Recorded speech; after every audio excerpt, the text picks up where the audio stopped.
Assalamualaikum warahmatullahi wabarakatuh. Sahabat sekalian, senang sekali bisa menjumpai Anda kembali melalui kanal YouTube Jamate Suryanata ini. Semoga Anda dan kita semua senantiasa dalam keadaan sehat walafiat, serta diberikan kemudahan dalam segala urusan kebaikan tentu saja. Dalam rangka menyambut Hari Puisi Indonesia yang jatuh pada tanggal 26 Juli nanti, mulai awal bulan Juli ini saya akan banyak berbicara tentang Chairil Anwar. Topik obrolan yang saya angkat kali ini tentu saja bukan suatu kebetulan, sebab perayaan Hari Puisi Indonesia sendiri ditentukan berdasarkan hari kelahiran penyair legendaris Indonesia ini, tepatnya pada 26 Juli 1942. Lalu, apa sebenarnya hal menarik dari seorang Chairil Anwar sehingga sosok pribadi, kepenyairan dan karya-karyanya layak untuk kita perbincangkan kembali? Nah, sahabat sekalian, jika Anda merasa penasaran kenapa sosok Chairil Anwar kini menjadi penting untuk kita bicarakan kembali, silakan simak obrolan saya selanjutnya dalam video ini. Oke, lanjut bro.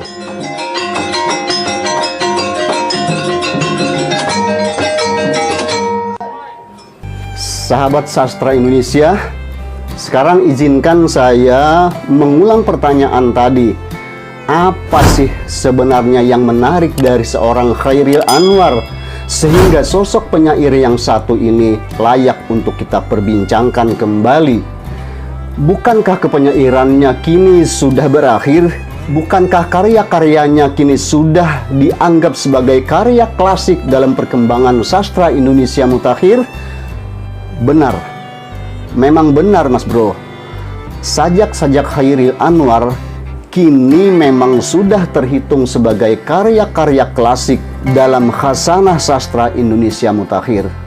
Namun, harus kita akui bahwa sajak-sajak penyair yang lazim digelari si binatang jalang ini merupakan karya-karya besar yang tak pernah lekang dimakan zaman.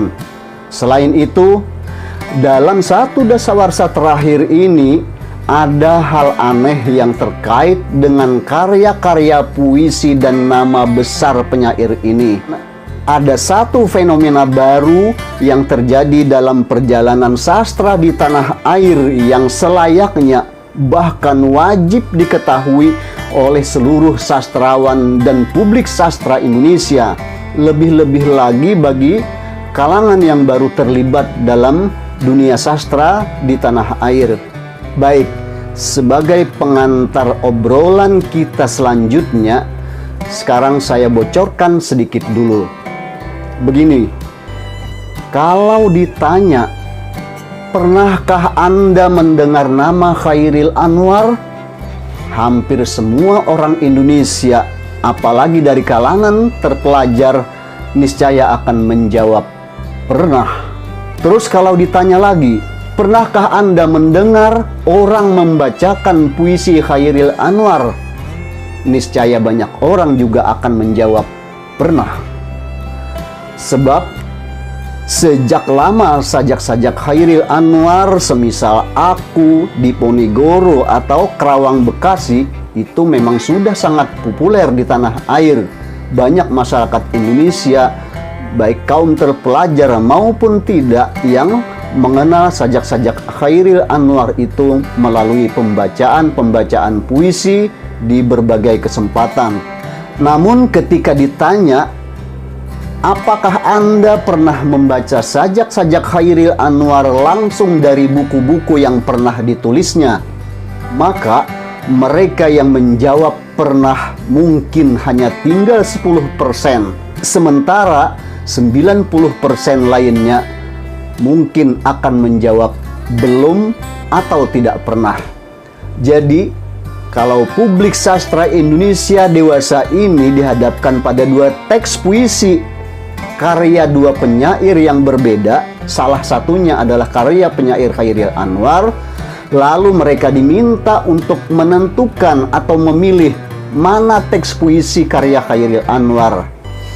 Maka kemungkinan terbesarnya adalah mayoritas di antara mereka tidak bisa menentukan pilihan yang benar. Kefaktaan inilah yang telah memunculkan suatu fenomena baru dalam sastra Indonesia mutakhir, yaitu lahirnya apa yang saya sebut sajak-sajak Chairil Anwar palsu.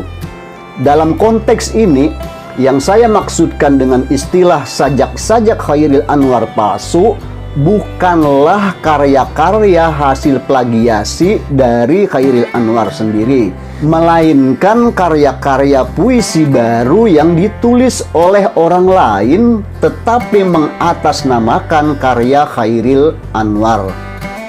Berdasarkan hasil penelusuran yang saya lakukan beberapa waktu yang lalu, dalam satu dasawarsa terakhir ini ada belasan judul puisi yang saya temukan yang disebut-sebut karya Chairil Anwar, tetapi pada kenyataannya semua puisi tersebut tidak pernah ditulis oleh Chairil Anwar.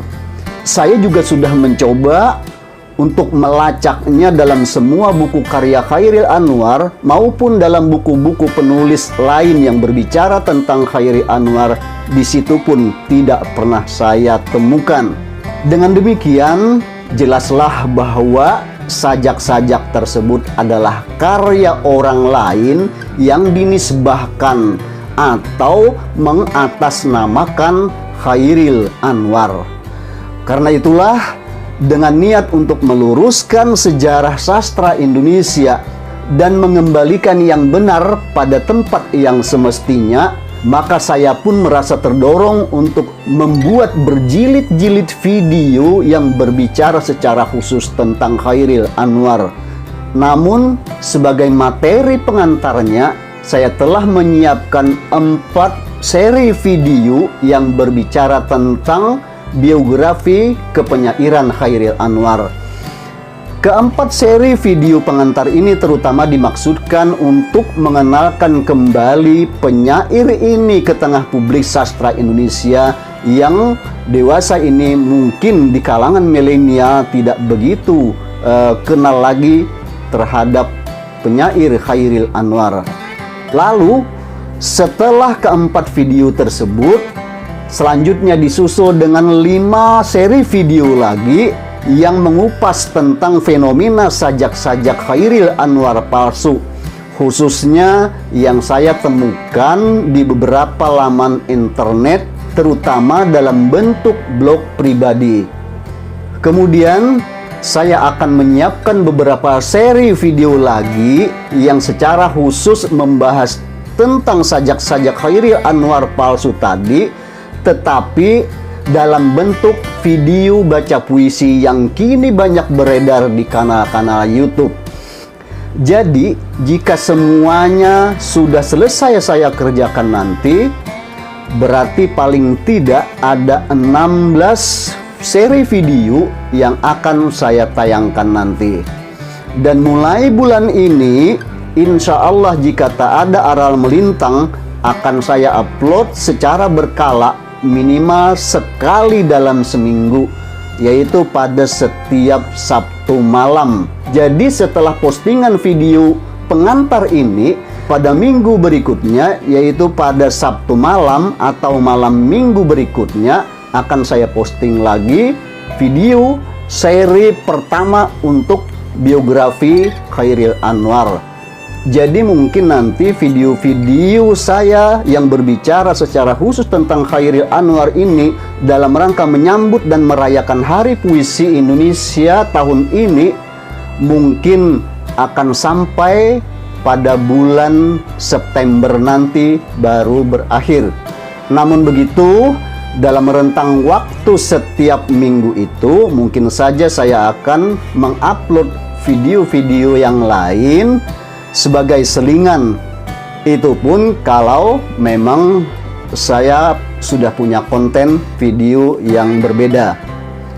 Nah sahabat sekalian, oleh karena itu Jika Anda tertarik untuk mengikuti obrolan saya dengan topik yang eksklusif ini, silakan aktifkan lonceng notifikasinya agar Anda selalu mendapatkan info terbaru tentang postingan video-video saya selanjutnya. Oke, sahabat sekalian, demikian dulu sebagai obrolan pengantar dari saya. Sampai jumpa lagi pada kesempatan mendatang.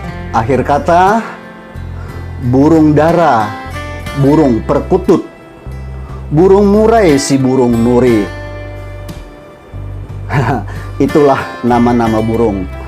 Oke, Salam literasi.